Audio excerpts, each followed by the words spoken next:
ఉరిదీయాలి అని మాట్లాడుతున్నావు. నీ రాహుల్ గాంధీని ఉరిదీయాలి. ఎక్కడ? అశోక్ నగర్ నడి చౌరస్తాలో 2 లక్షల ఉద్యోగాలని చెప్పి మాట తప్పినందుకు రాహుల్ గాంధీని ఉరిదీయాలి.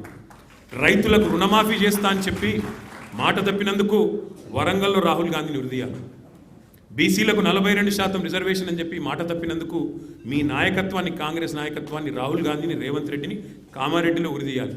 ఉరి తీసుకుంటూ పోతే 420 హామీలు ఎక్కొట్టినందుకు 420 సార్లను నీ 420 కాంగ్రెస్ పార్టీని ఉరిదీయాలి.